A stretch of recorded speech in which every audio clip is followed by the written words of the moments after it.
Always nice.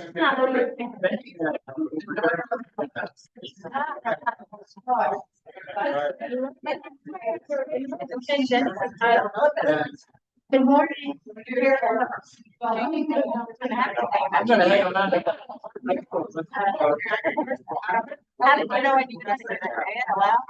Good morning.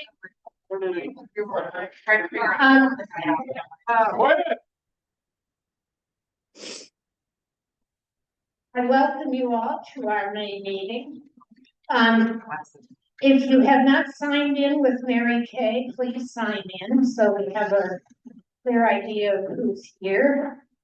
It helps with our records. I need to get my glasses. I apologize.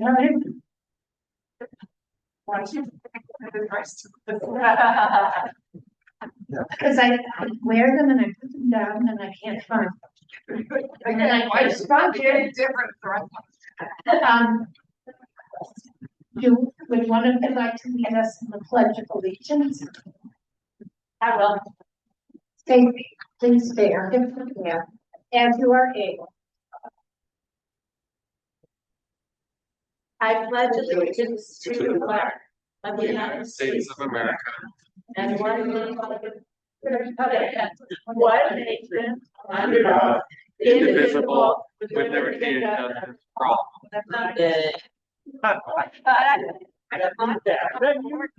I just need to say, because I say this every once in a while, I am old enough to remember when in 1954, when they added under God to the Pledge of Allegiance. And it had everything to do with those nasty communists, the God was a communist. And nothing to do with faithful expression of a religious belief.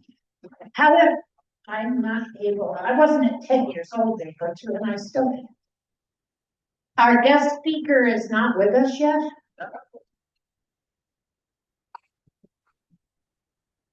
So we will proceed. And when he shows up, we will stop what we're doing and listen to him. The agendas are on the table. I look for a motion to approve the agenda as distributed. Gary and Eric. All in favor? Aye. Oh. The minutes of our April meeting were also distributed. There are no copies available today. I'm sure you read your email. Is there a motion to approve the minutes? Or Deborah Bollinger and Liz Neff. Any comments about the minutes that aren't here in front of us? Then all in favor of approving? Aye. Opposed? Mary Kay has our treasurer. We currently have $4,271.09 in the bank. We have zero in outreach. We have zero in the community bucket, but that's because last month, through your generosity, we gave Carrie Williams $103.24 for her food project in 29. And we currently have $119 in petty cash.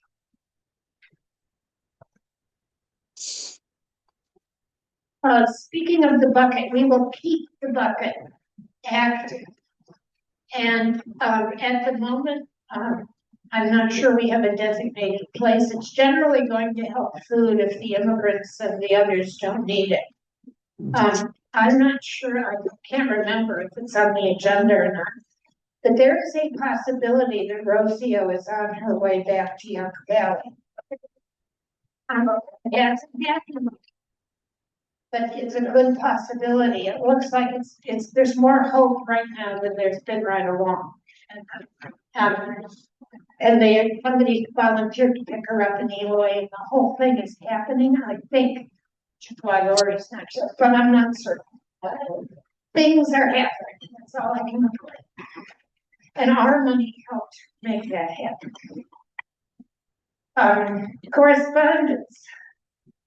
Correspondence. We've had all manner of correspondence about the sewer project, which is coming up later on the agenda. also about the upcoming election, candidate information. I mistakenly ordered the wrong postcards. I've been in touch with the postcard vendor and we're going to replace some of them to get the ones originally ordered. Because of the election, I've been fielding 100 plus requests a day to participate in our Facebook group, which means 100 emails a day. Wow. Which is quite a lot, you might think, and I would agree with you. I've also had correspondence from Ray Kennedy about the Board of Supervisors. He sends us updates about what's on the agenda, and he's making a complaint to Rosalia Bogue, our state senator, about their habit of pushing through agenda items on the consent calendar worth tens or even hundreds of millions of dollars without public comment. With regard to that issue, Jeff Walter and I went down to Desert Hot Springs for supposedly a meeting with Senator Ocho Bogue, her rep, and there was no meeting. The mobile office hours. The mobile office hours. So the woman in Desert Hot Springs called that office, her office, and got Nick. Well, Nick called me and wanted to know what exactly we wanted, and blah, blah, blah. And he was going to set up a meeting. And after the third phone call from Nick, it's been dead silence. I think he figured out we were not her supporters. And that we had some, I said we wanted to talk about financial practices. And he has not yet called me back. Jeff and I have been waiting with bated breath, our suitcases packed, to go to the meeting.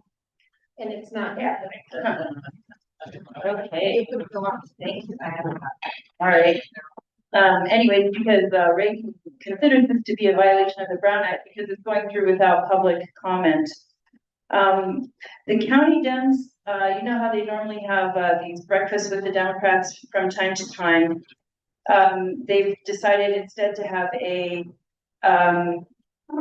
dinner with the Democrats, originally scheduled for May 17th. They've just moved it to June 23rd. Oh, June 23rd. This is going to be happening in Redlands, Tuesday, June 23rd. Cocktails at 4:30, dinner and program at 5:30, live music and dancing at 7:30.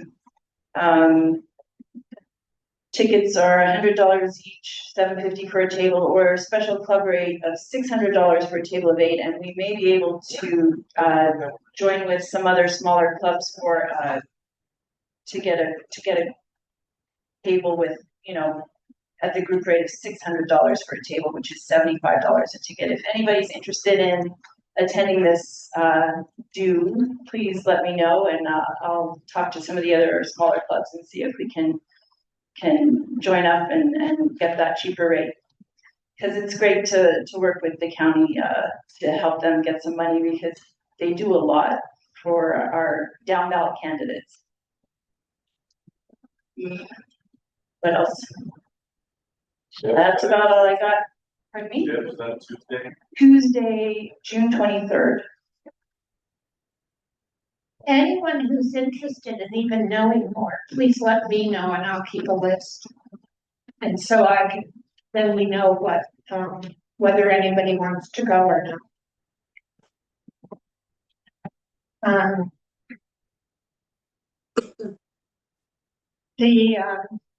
The grant that we applied for to help us attract younger members is not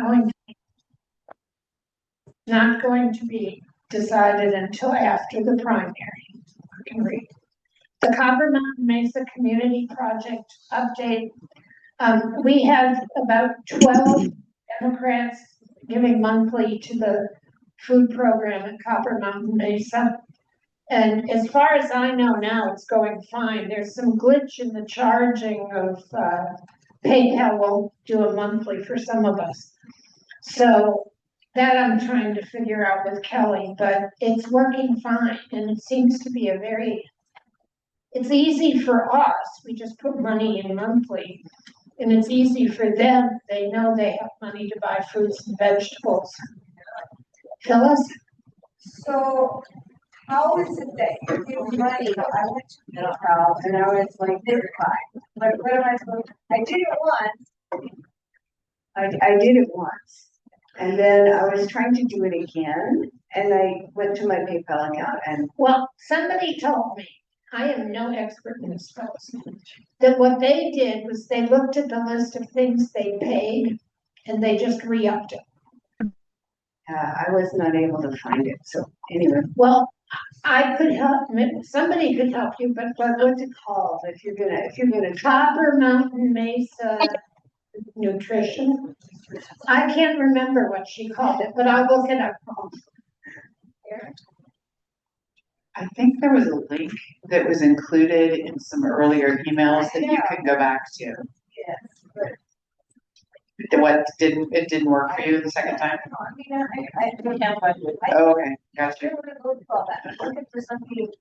An easy button, totally get you. We'll try and find something for you and make that accessible. And it is really too late for anybody else who wants to join. It's a pilot project, the resistance group. Let me see if I can find the link and share it in the email. Okay.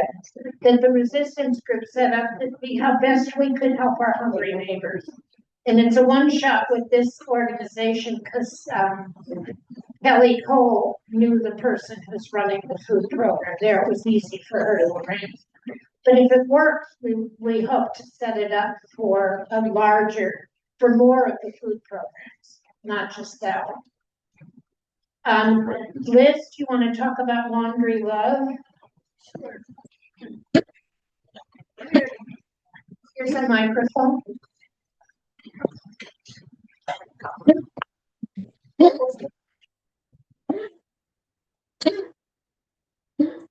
Okay, we've gotten full acceptance and passwords and access to the logo, so all of our paperwork will start to show that. We're 25% to the financial goal that they've asked us to get, so we're making headway there. And we picked up some interest from community businesses in Yucca Valley, people who are volunteering to donate items that might be helpful and make flyers for us and things like that. So we're making headway.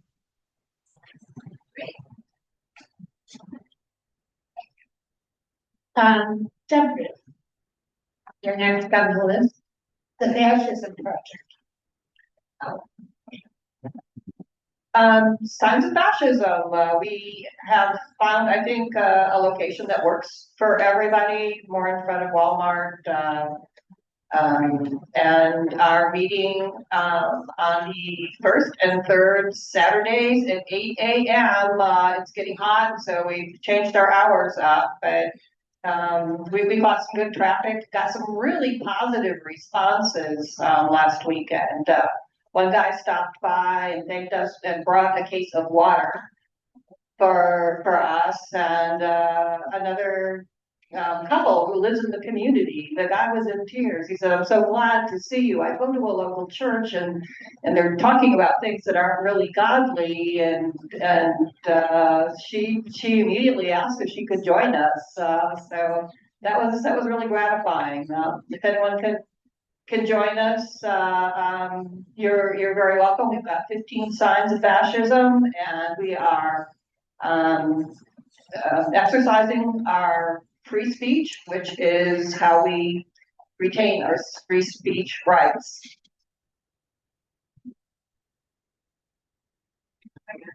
And in front of Panda, I was just going to talk about that.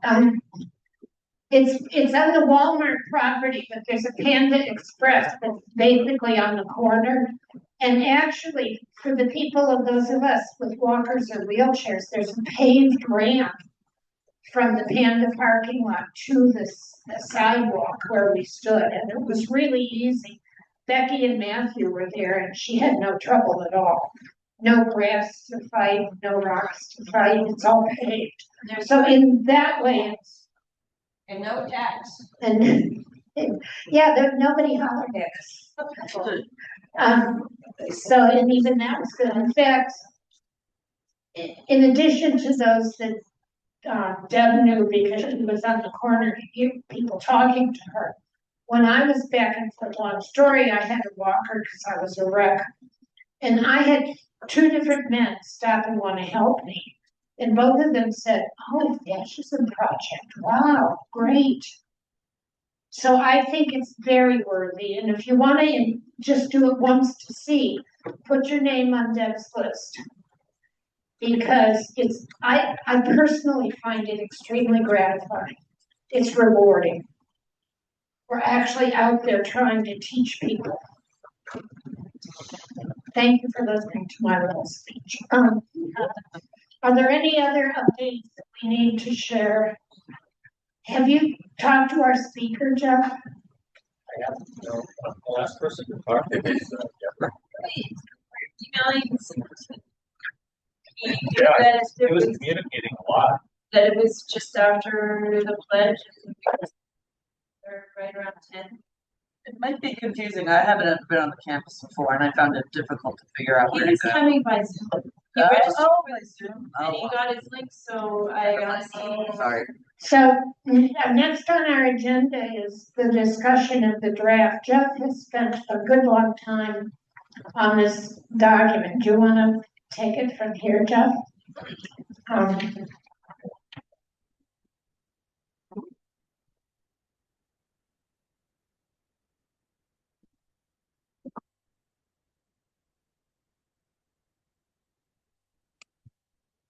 So, as you can see, this is a draft. I was in attendance for the. The mic's not up. It's on, yeah. I was in attendance at the special meeting of the water board, and it was obvious to most of us that were there that there was a lack of preparation, a lack of what would you call it, being straightforward with this. Transparency, that's the word. Yeah. And so, as a board and some of the people that belong to this club, we decided that it might be good to state our opinion about what's going on. And basically what we're trying to do is get their attention. You can see at the end of the draft that we're saying until something changes, until there's better explanation of funds, what's trying to be accomplished, how we got to this point, we would like to stand in opposition. It's fine for the county to come back and be a little bit more forthright and give us more of the planning. But at this point, we don't feel they've done that. And that's why we came up with this draft.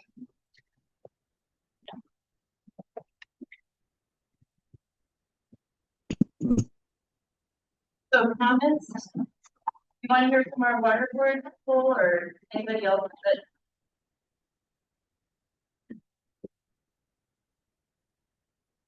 So, how are we moving forward on taking comments? And just after we answer that question, I think we might want to give Stacy and David an opportunity to speak if they like.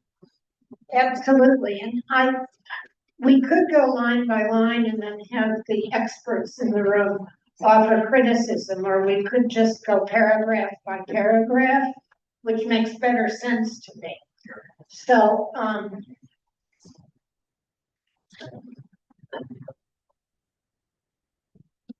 you want to read it yourselves, or do you want me to read it too? Okay, thanks for the answer. The Democrats of the Morongo Basin have significant reservations concerning the recent initiative by the county supervisors to study and create a special sewer district in Joshua Tree. It is our position that this initiative approved by SBCLM is unnecessary and ill-conceived. This so-called septic to sewer program has already received $6.3 million in funding through the Office of Jail Penalty and lacks any input from local stakeholders. Conspicuously, the board and management of the Joshua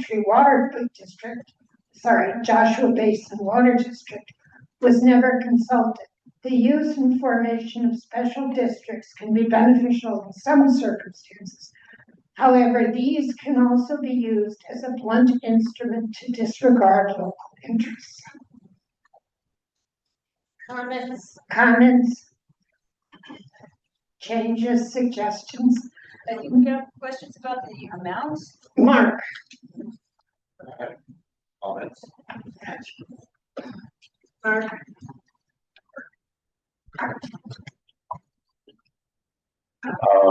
I'm not intimately familiar with this issue, but I would like to comment on it, speculate, as we like to say.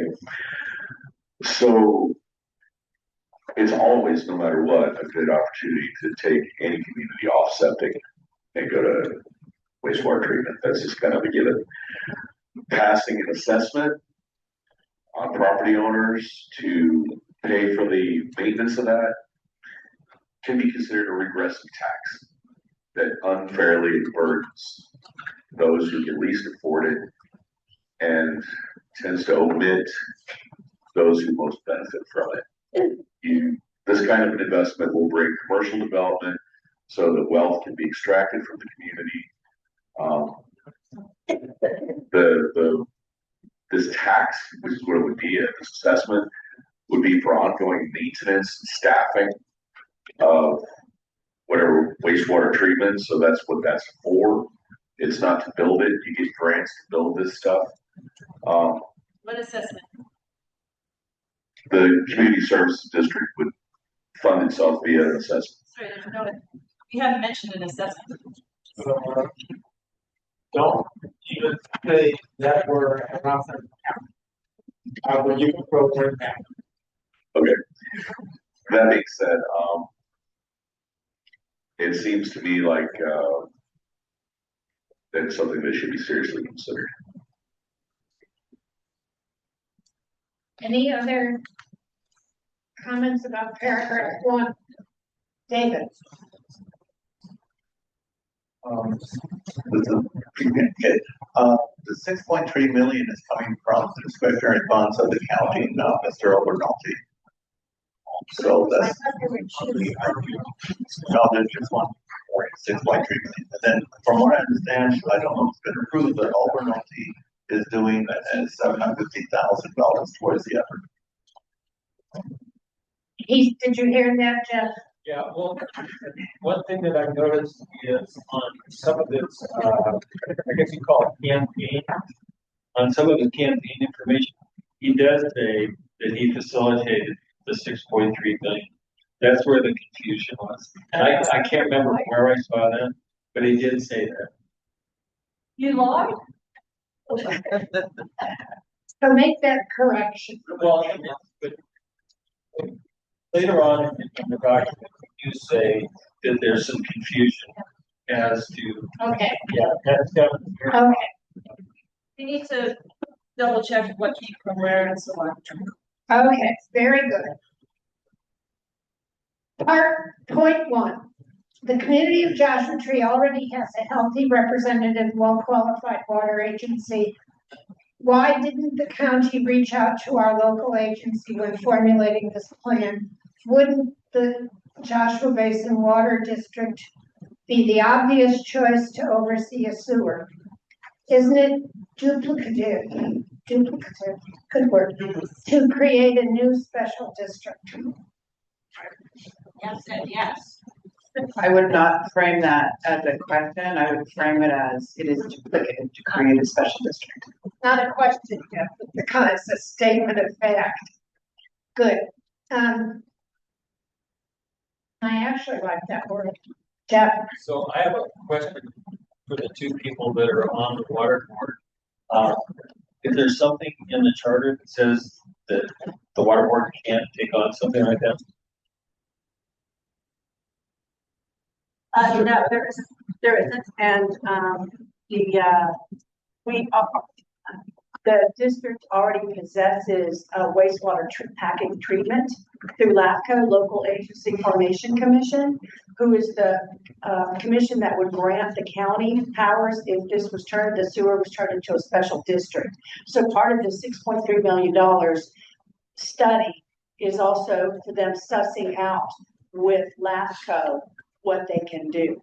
But indeed, the water district, it's not a big step for us to get that permission from LAFCO to become a sewer, to take over sewer powers.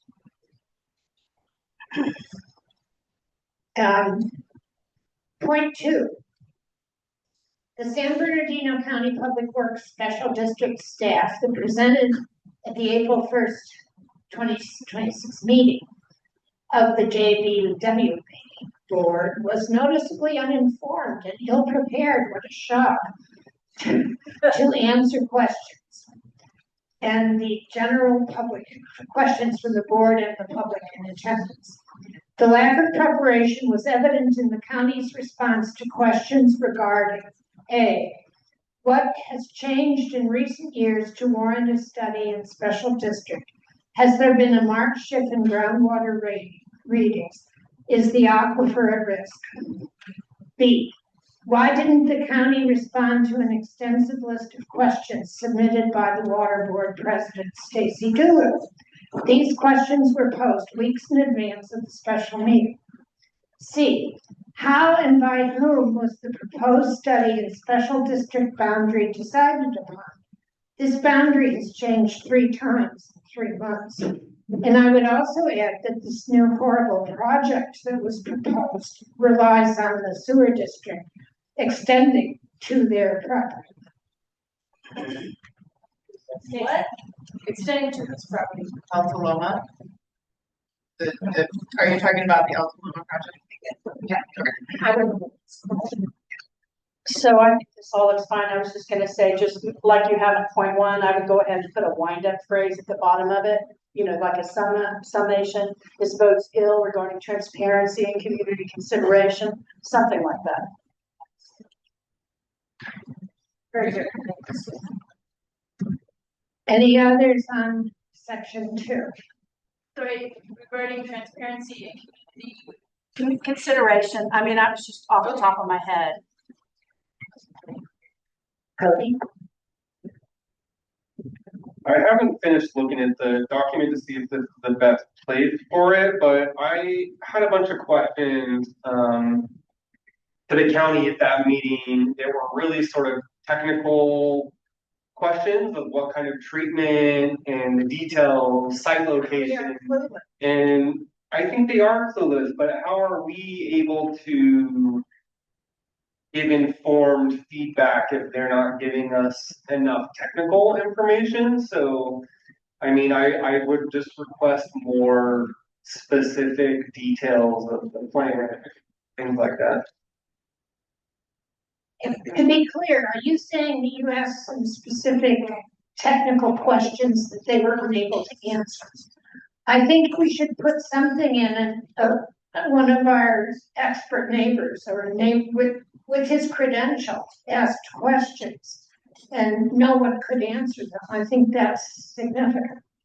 Regarding the treatment, and also how about regarding like the current situation about runoff and flooding and so on? I mean, all that data is crucial for us, and also to know where it's going to be placed. That's going to be at the low point of town, and that's on the highway next to commercial, you know, so a lot of these very technical things I think they first need to give us more info so that they can answer these things. Well, you're basically saying it's a shit show. I mean, that is, they have this idea that the developers are gonna like that makes no sense on 100 ways in Joshua Tree, including the geography. Yeah, it felt like they had concepts of a plan, you know? Concepts. Could we use that? That it's ridiculous. But still, moving on. This is very good. I thought this would be painful, but I'm enjoying this, and I hope you're all on board. The Joshua Basin Water Board is already heavily involved in a long-term project to mitigate chromium 6 levels as mandated by new state regulations. This project will involve extensive resources, focus, and commitment from the JBWT. Many of the ensuing infrastructure costs and capital improvements in the chromium-6 mitigation project will likely be duplicative, that word again, with items to the septic to sewer county proposal. Comment on this? Mark. I can't see Mark. That's too tall. It's too tall. Okay, so leaving high level and just focusing on this particular point, I would disagree that this is duplicative. Mitigation for chromium-6 is not likely to overlap with wastewater treatment. That's my only comment.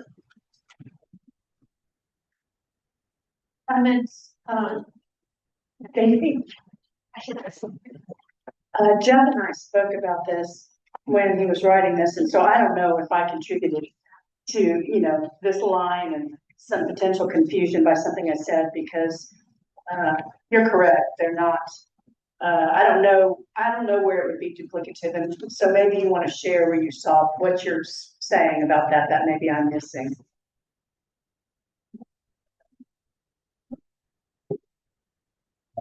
I have to be honest, I just figured that it probably would be. Oh, Yeah, there's no, I don't have any factual, I guess more than anything else, I felt that the Water Bureau was gonna be spending a lot of time resorting on the chromium-6. That's not, a good time for the Water Bureau to be taking on another large project. So maybe it just needs to be reworked. Or maybe we just take that one out. Yeah, or we can take it out. Well, and it's sort of duplicative as far as billing goes, which is a big part of it. Well, could we state that, there's limited resources and funding, and so we need to prioritize projects that are of greatest importance and most pressing, and chromium-6 takes precedence over Being a health issue. a treatment plant that's, speculative that we might need down the road for future development. Well, we need chromium-6 addressed, period, because of the regulation. So if we could at least prioritize the funding for that. something like that. I mean, the other issue that's in my head, having been on volunteer boards all my life, is you can't overwork a board. How many projects without being full-time salary you expect people to do? And that's just my personal. So,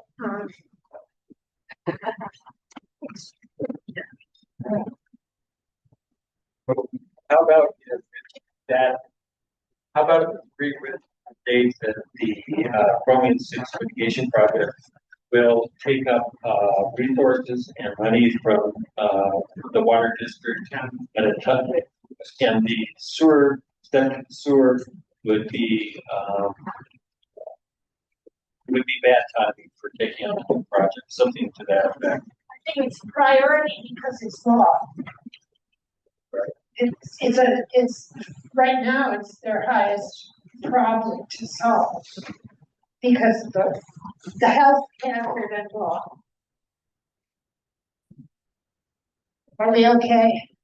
Isn't there a time constraint on getting the sewer in? Isn't there a time constraint on getting the sewer in? They're not a municipality or a village or a town.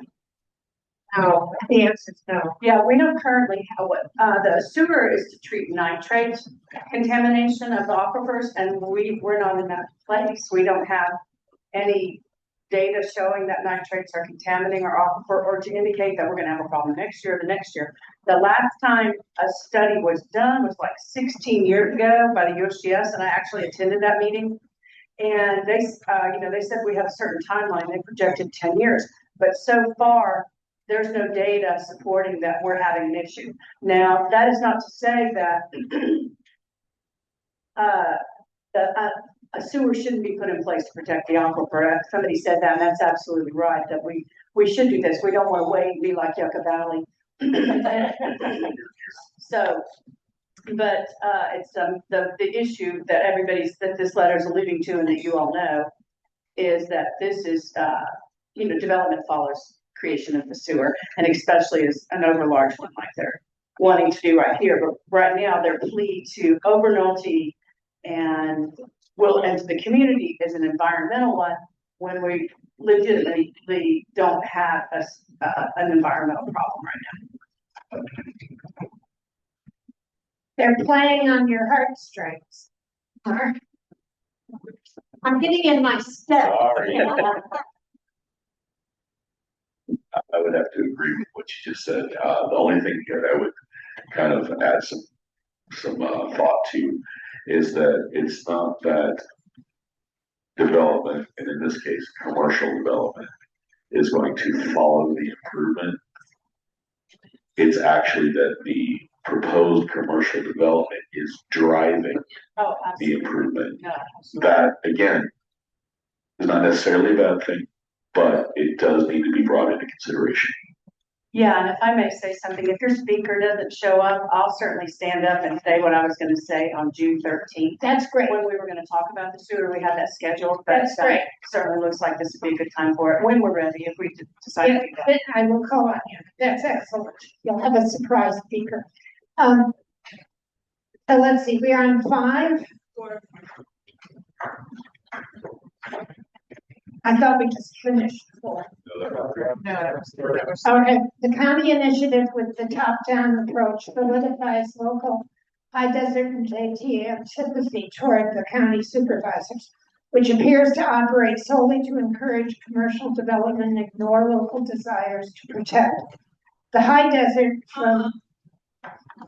There should be a comma there, sorry. It's great. To ignore local desires to protect the high desert from both environmental and cultural perspective. I personally would change this to be something like the planners of this project have completely ignored the needs and desires of the local merchants, the local property owner, something that is more. It's been reworked, it's been an octopus sentence, I'm sorry. Okay. We can work on it some more, that's where I ended up, and Miriam brought it to my attention, and she said, this doesn't make sense, like protecting us from the environment, and I'm like, you're right, you should have a comment at least. Well, I think it needs anyway, we can rewrite that with the same intent. Yeah. Communicated. 5, the community of Joshua Tree and the surrounding area serviced by the water board is currently experiencing a decline population. The decline is evident in the recent proposal to close 4 elementary schools in the local district. The drop in elementary school age children is an indicator of smaller household numbers, possibly meaning less septic use per housing unit. Jeff? Yeah. I'd like to have a comment on this. Originally, I didn't have the word possibly in there, and I decided to put it in because I've been trying to get new figures for the water district about how much water has been used year after year. The last published figures were from 23, so we have nothing for the last 3 years. So I was trying to figure out how that's changed, if it has gone down, if it's remained the same. I put in a request to the district, I think it was Tuesday, maybe Monday, and I was asked to put in a request for what's the term? Yeah, and I haven't heard anything back. So that's why I put in the word possibly. I don't know what the answer is. We have I brought it up because my question is whether having all the Airbnbs means the water use may have stayed the same or gone up because city people are not water conservationists the way that other people are, and so maybe they're using more water because they're taking hour-long showers or whatever they do, those city people. Refilling their hot tub. Yeah. So it was a question I had. I don't know if the water use has gone down with the fewer, family residents, like local residents. Do you have a clue, Stacy? Oh, yeah, well, actually, I always defer to, Mr. Fick, Director Fick, when it comes to numbers, because he's kind of a savant. So, yeah, I'll get it, okay. As a water use on the what's been impacted SDR. All the STRs, they're about the same, but our water use about 10 years ago was about 1,500 acre feet of water. We're now down to about 1,250 acre feet of water. And from what we can tell, the STRs don't use more water because they're vacant a lot now. And they probably had a crest back in 2022 or so. And then, of course, when people missing on the STRs, sometimes an STR will have a leak that they don't know about. And yeah, there was an STR that had a 1.6 acre feet of water go off, and they didn't keep track of it back then. And then we've had several people. We've had some huge leaks with residences. One was at $25,000 and one was at $27,000, which is astronomical. But as far as the overall water use, I think still the same, the SDR to residences, but they're very vacant. So can we say that, subject use has declined moderately or, you know, somewhat? That, can we make that statement? Yeah, I would think probably you could. I think I would say it's likely. I would, couch it in, Right. it's likely. I have a question about, I was just wondering in terms of them trying to close some schools, do we know for a fact that that's a population decrease as opposed to online schooling? I thought that was the driving factor. No, they just Okay, awesome, thank you. yeah. It just, it's also funding. The driver, as I understand it, is the change in funding that's coming into the district. And it makes them look at what they can do, and it's capital cost running a building. I read on Facebook last night, yesterday or today, that it was declining population, not homeschooling and not private schools, Thank you. just purely. Who said that? I don't believe anything I read. The school board said that. But that's what it was. Decline. Yeah.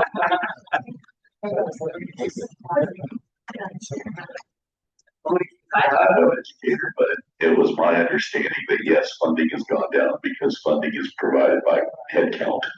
So head count goes down, funding goes down. So yes, it's about lower population.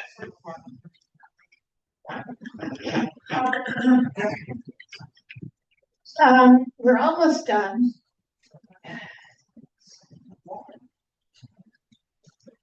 25% of Joshua Tree households are below the poverty line. I think it's more. And a still larger number are on fixed incomes. The creation of a secondary or tertiary sewer facility in district would create a heavy financial burden on local residents, possibly causing out migration of longtime families.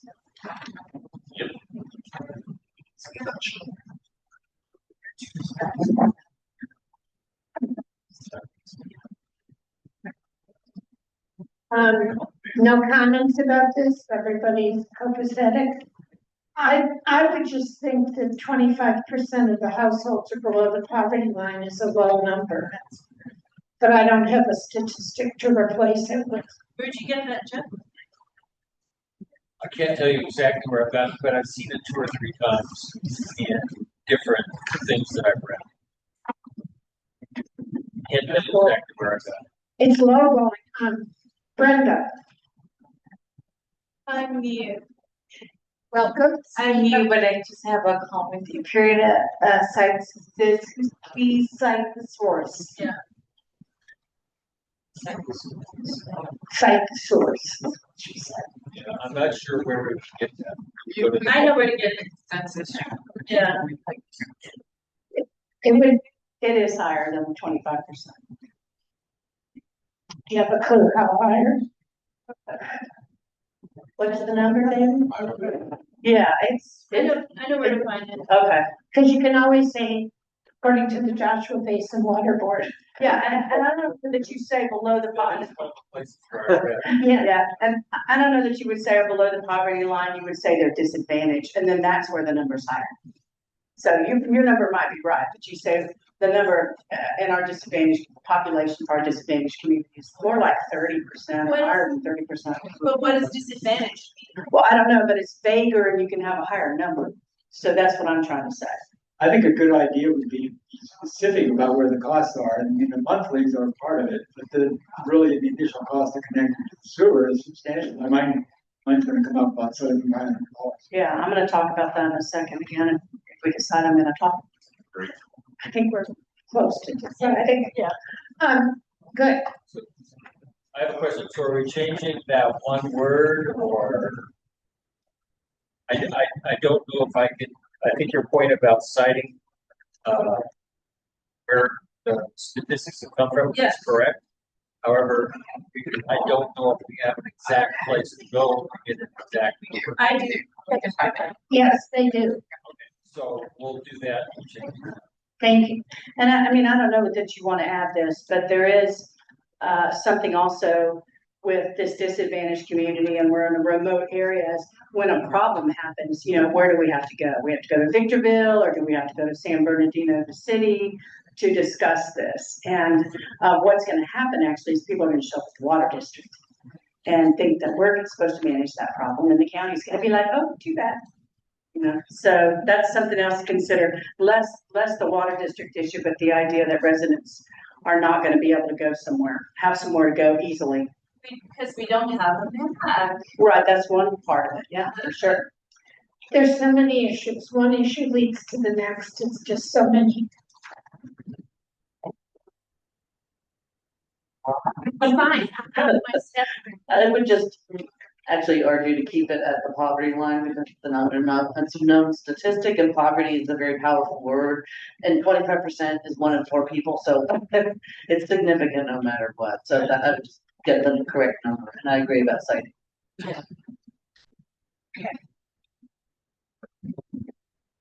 Recommendation. With the concerns listed above and noting a lack of transparency by the county regarding the origins of the plan and the procurement of funds for this study, the Democrats of the Morongo Basin are opposed to the septic to sewer study and special district formation as proposed by the San Bernardino County Board of Supervisors. And until such time as the county can provide concrete evidence to substantiate the need for such an initiative and the origins of this proposal, we remain opposed to any further consideration of a sewer project in Joshua Tree.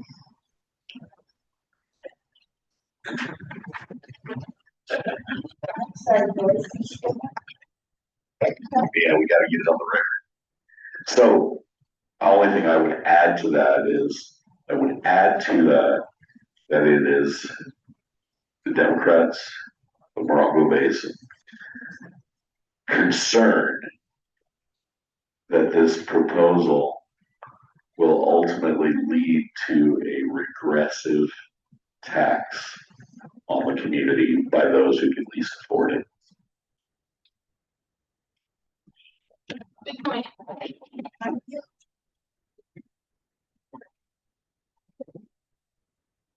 Other comments? My only comment is I thought we should be more aggressively against it. I'm coming, David.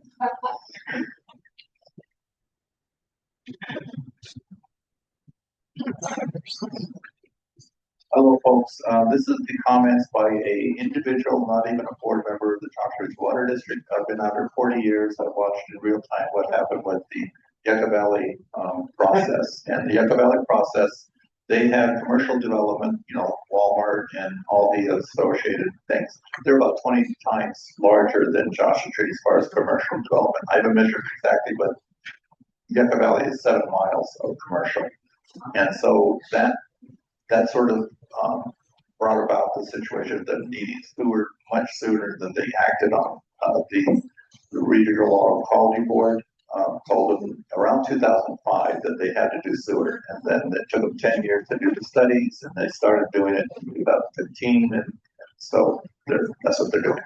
Joshua Tree, in my humble opinion, Joshua Tree will not be needing sewer for about 25 to 30 years, or not in my life, is my guess, because we have a very slow development. We've only had 2 or 3 commercial developments in downtown Joshua Tree in the last 10 or 15 years. And so, and then of course, a lot of this area for the considered sewer area is undeveloped right now. And so that comes the question. Of course, we do know several projects that haven't been mentioned by the county. They're trying to get forwarded through rezoning and things like that. So we have a suspicious situation. And so I'm just giving you my 2 cents on my angle on this as an individual. So also on the county, in my opinion, only my opinion, the county does have a certain contempt for Joshua Tree. They took away our community plans in 2020. They abandoned them and replaced them with useless community action guides, which are completely unenforceable, and they assigned many of the duties of the community to non-existent nonprofits or marginal nonprofits, and definitely out of the guidelines or bylaws of nonprofits. So it's a pretty half-assed way of doing things. And one thing I am going to be doing as a board member is notifying the decision makers on the abrasiveness of our county supervisors in handling projects. And that means, you know, the Boho Hotel was a traffic problem, all kinds of things. I'm drifting on this, but we have several projects that were just slam dunked on us, even though we had a lot of public and local input. They do not consider local input at all, really.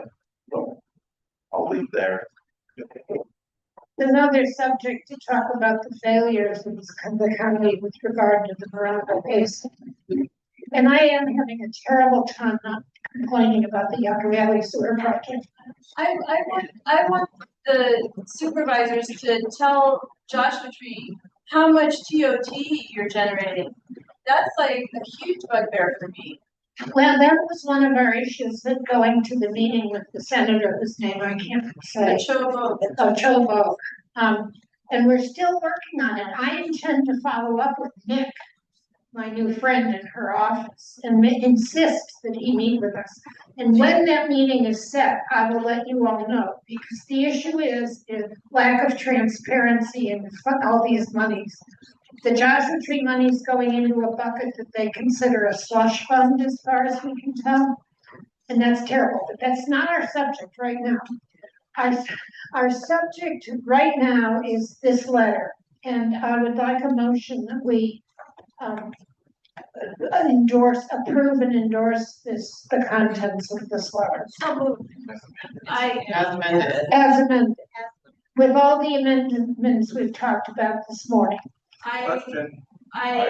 Point of intention, I would like to revise and bring another draft to the body. That's what I would like to. And if I'm going to speak, you may want to make some other revisions after you hear what I have to say.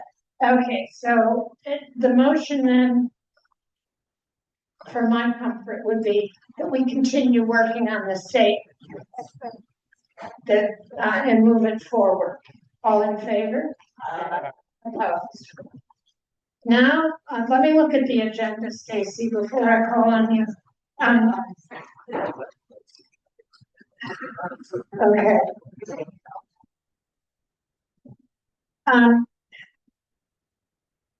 The primary election ballots have been distributed. Please wait until election day or the day before to vote, because you don't know which governor candidate's going to be off the ballot. And don't fill it out too early, or you might vote for a candidate who's no longer running. We're looking at a social dinner the last Sunday in June, just for a heads up. I haven't gotten to Arturo yet. He wasn't there when I stopped in. And now there's announcements at the bottom, which I call your attention to, and we are excited to welcome our June speaker in our May meeting, Stacy Doolittle. Hi, everyone. So I wasn't necessarily prepared to do this today, but fortunately this is all rattling around in my head all the time. And so I think I can call upon some of the information. So one of the things I have a few answers and some more information to share. One of the things that I was in a meeting, I asked it with the general manager, I'm board president, if I could attend a meeting when she met with Don Rao regarding the sewer. And this was some follow-up that this county hadn't shared information with our general manager and kind of made her, she was caught flat-footed, not knowing this information. And, you know, it wasn't very nice and respectful. And when we asked Dawn, when I was asking Dawn what the origin of this was, she said that, well, some people in the community, some business people downtown have been asking for this. Now, I've not been able to find anybody asking for this. We did have somebody show up to a meeting last year that was a developer, although I didn't get a chance to talk to him. I don't know where or what he's developing. That was very much pro sewer. And I'm sure that there are people there. I have talked to another business owner since then who, you know, is environmentalist and is involved politically and an activist, but she says she's pro sewer for sustainability of the aquifer. Well, I'm pro sewer for sustainability of the aquifer. I think we all are. It's just a matter of timing and execution. So, so just what's happening right now, this is just the planning that they're doing. They haven't shared any documents with us. I mean, I just recently ran across some contract online after looking for a project number. So they haven't been sharing any information. Let me back up for a second. So I heard about this last year and it was just kind of tossed off in a meeting. The general manager said it. And I immediately was like, what's this? County wants to do this? Contacted the county. The county didn't tell me anything. So, but I did hear that something the GM had said, or GM said, yeah, they submitted across to Overnolte's office. So I contacted Overnolte's office and contacted him again and again and again. And then finally, I was able to talk to somebody and he shared with me what the county request was, and that was for $5 million. And this was a community discretionary funds grant. You know, so the Overnolte sends out something to the cities and counties and says, hey, what projects do you have? And so the county submitted this project. And that's when he awarded $750,000. It was earmarked and then it was held up in Congress until that bill was passed. After I found out a little bit from Overnolte's office, I wanted the original request. And so again, I circled back to the county and the county didn't answer me. So I finally contacted Glenn Harris. Then they answered me that day and shut me down and said, if you want to find anything else about this, ask the water district. And of course, I didn't reply and say, I am the water district, you know, but anyway, so I didn't find out anything from that. So they eventually did come, and this was again, pressure from the boards telling the management of the district, you've got to get them here. They've got to come present. And when they came, evidently, you know, it was on their timeline for the phasing. And again, we haven't seen any of the phasing of the plan. And in originally they sent the district, they gave the district the what's called the staff report, which is included in an agenda, and it's telling everything that's happening. Well, the general manager just essentially cut and pasted into the agenda what they sent her. So it was almost like we were reporting as if we were partners and, you know, they were doing the reporting for us as opposed to it coming from the point of view of the district and the board in the agenda. And so I actually flagged that and she immediately changed that, which I was really glad of. And, you know, we have a good general manager. I don't want to be signaling otherwise by what I'm saying. So anyway, they came. But in that agenda item, I think they were considering this part of their phase of engagement with the community. Yet the community hadn't been invited. We hadn't been told this. Nothing had been shared with us. Right. So Director Fick and I are looking at this, and then all of a sudden, so like in just a few days' time after we realized this, because, you know, the agenda just comes out a week before the meeting or so, we had to rush, and thank goodness for social media, you know, we were able to get members of the community there. So anyway, so members of the community came. So this plan is really, it has different elements to it, which are on my phone. It's the last code considerations. So they're just putting a plan there. They'll define what the boundaries are. After they were done with the meeting, I said, you guys go drive the boundaries that they're defined right now, and you'll see. I mean, the most galling part of it is that, where Sam's Market is, they essentially want to take it from that area all the way to Sunny Vista, which is the road that goes up to where the school is. And so that's all blank area. And so it's common knowledge that sewers drive development. That's just part of it. And I've also learned in my research that you don't build a sewer for just the immediate little problem that you have. You build it out. And that makes sense. Economies of scale, that makes sense. But what I've seen, and in a lot of ways, I worked in business and everything, and I'm on the board. But in a lot of ways, I'm an innocent, and I figure out things. And I'm like, oh, okay, that's what's happening. And much like Mark said, it's the developments that are driving this. And so once the district started treating chromium, these developers weren't going to build out here if we had chromium in our water and it wasn't being treated. They weren't going to do that. So once the district got occupied doing that, notice that word, all these projects are lined up on a runway. And so the minute that the county says, oh, we're starting with the sewer, they're jumping up and down. And so what's going to happen is they're going to go boom, boom, boom, boom, boom. And it's going to be presented to us like, oh, this just happened. No, they've known about this for a while. They've been talking to the county for a while, just like Lovemore, just like this Alta and Alta Loma project. These things aren't just happening right now. They've been happening. So that's what's happening. So the one thing I wanted to tell you is that, so voting for it. So there's an element where the community votes for it. I'm just learning about this, but I think the people that are impacted are the ones that are going to vote for it. And when they told me that, I said, well, okay, maybe that's 500 homes. I can easily go knock on 500 doors and talk to people about it. But here's the issue. They will likely pay for those connections, those first people that are connecting. That will be part of what they're doing. So then everybody's going to be like, well, what do I care? At least I'm not having to pay $10,000 like somebody in Yucca Valley did. So they're going to just say, okay.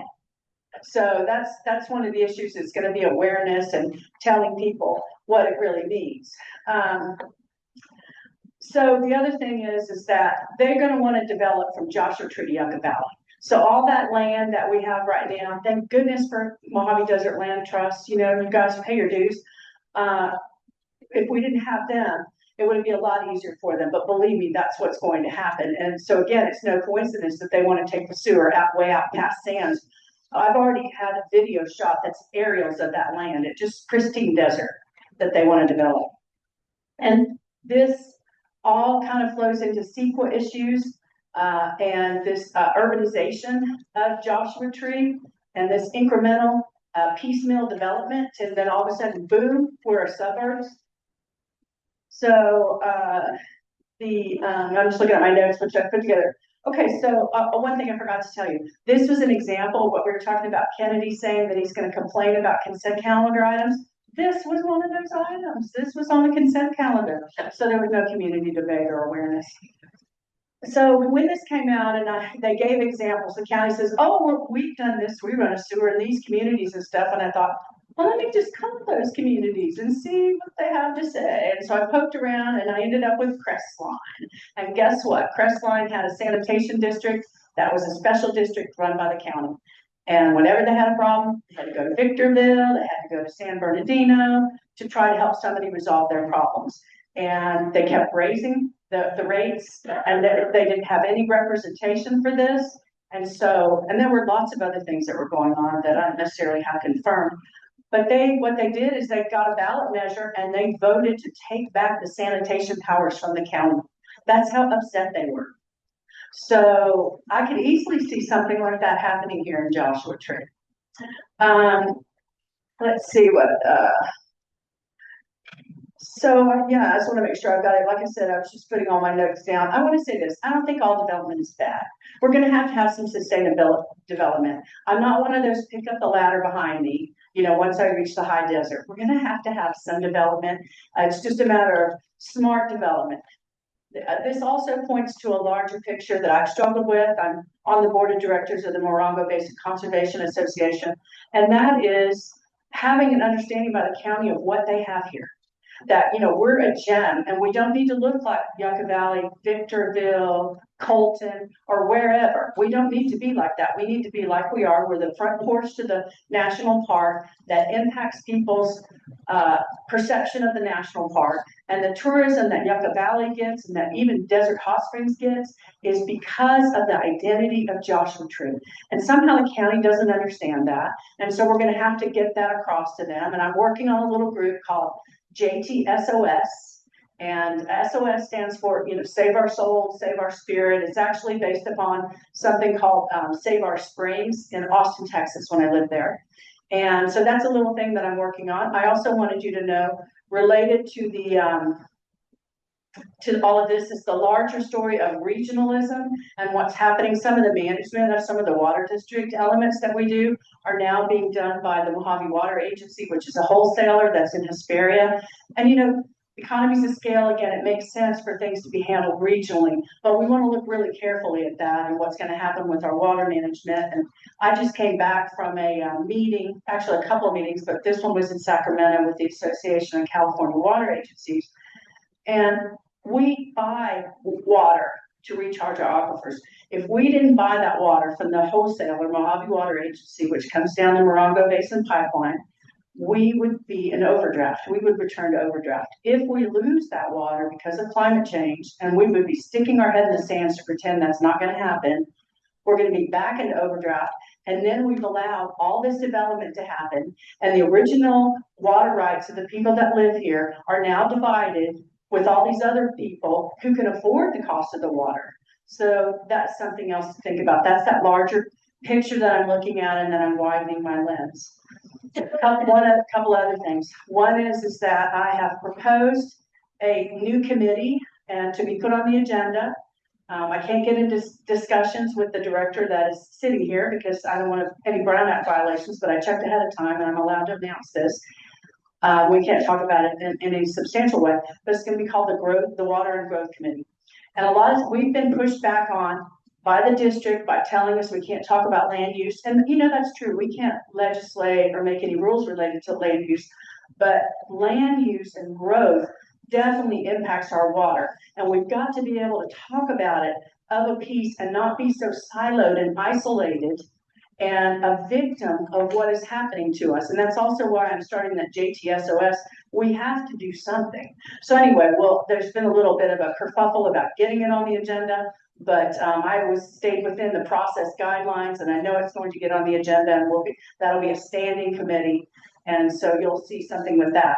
And then another thing I wanted to tell you, just related to the MAC, there's a couple things about that. So I do the social media for Morongo Basin Conservation Association, and I don't know if any of you followed that, but we do a lot of rabble rousing that NBCA hasn't been able to do because there wasn't really that forum and the bandwidth. And in that, we have really encouraged people to talk to Dawn Rao, our supervisors, about getting a municipal advisory committee again, because we don't have that voice. They cut us off at the knees, and you know, they don't listen to us. So I think some of that pressure has occurred because NBCA itself wasn't really applying too much pressure. We were kind of nicely asking, but the social media aspect is a little bit more assertive, aggressive. Well, guess what? She wrote an email to us recently and said, hey, so we're going to reinstitute something like the MAC. Yeah, and but it's not evidently going to follow Brown Act stuff. And the pushback we were always getting was it's too expensive, despite The TOT taxes that they're getting. Mine just ran out of juice, I think. Cody. Yes, is that? Oh, there we go. Sorry, I must have pressed that. Yeah, Cody. Yeah, I didn't know that. So anyway, so that's happening. But she said she'd get back to us with details and implementation. And To me, that read that maybe they think we were going to do the implementation, but yeah, no, I think it just they ran out of juice. So anyway, I just wanted to let you know that that's something that's happening, and I'm open now for any questions. Or somebody want to say something? Just for clarification, when Joshua Tree had a MAC, the JT-MAC. It was also the deciding body for what was called the CSA 20, which was that was their official thing. When James Ramos, the supervisor James Ramos, made the Morongo Basin MAC, that was not a deciding body. That was just an advisory body situation. So that's the complications with MACs, is that if it's a real MAC, JT-MAC, that is a deciding body and it's elected or appointed. But I can't help but wonder if we shouldn't do a pseudo-MAC. Let's just call the communities together and start meeting and gain a power base that's bigger than one individual. We thought about that, we talked about it, and I think one of the challenges we have is that, MBCA, we're just 12 members, and we're absolutely covered up.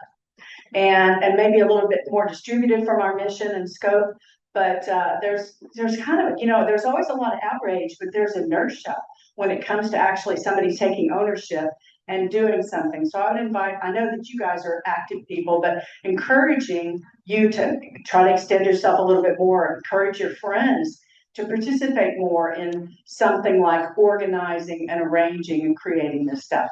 But I do have I'm right here if you have any questions about the sewer or anything else I said. Oh.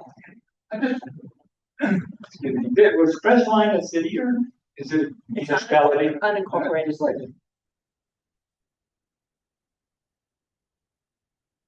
Anything else? I just want to tip my hat to both David and Stacy. You guys have been so well spoken and pushing back to the county in really great ways. So kudos to you guys. Thank you.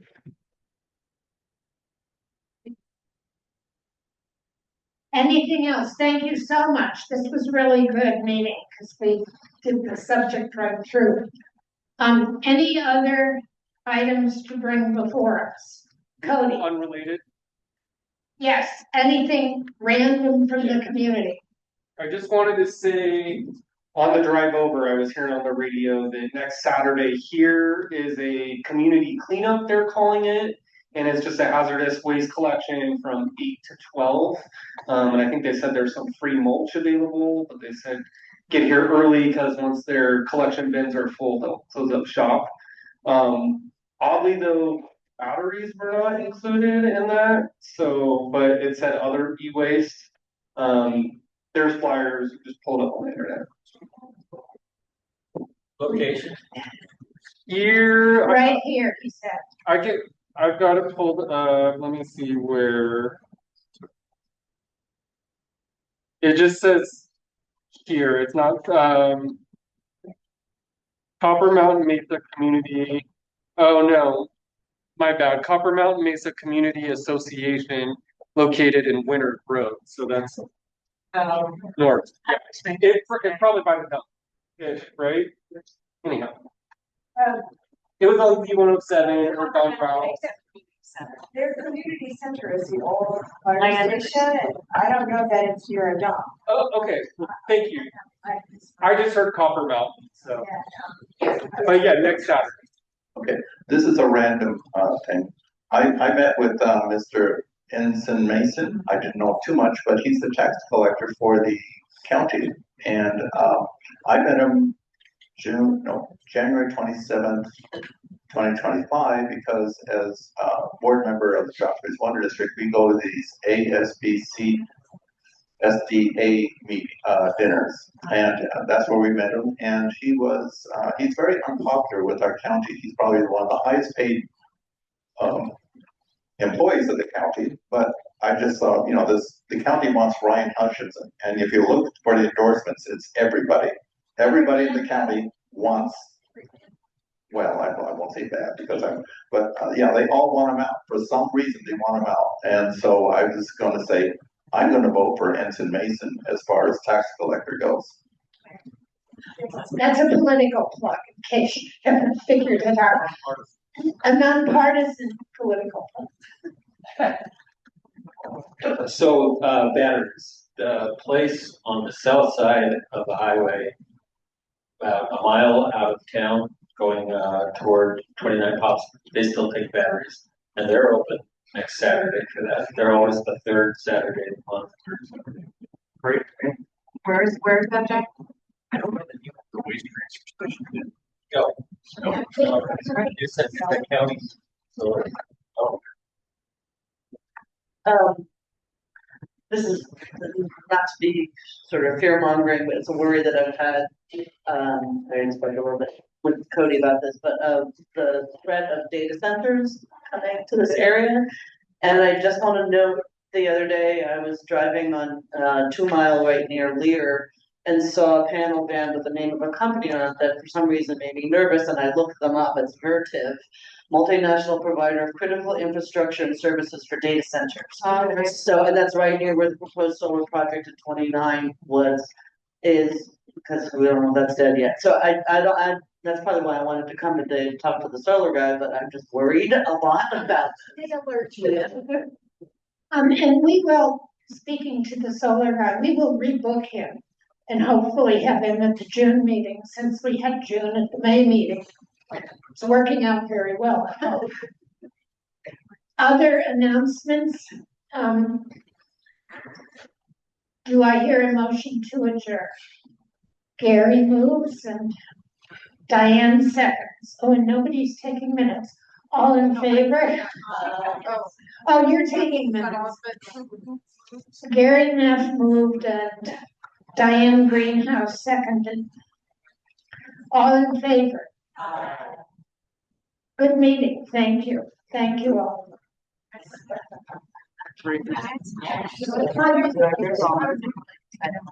Oh,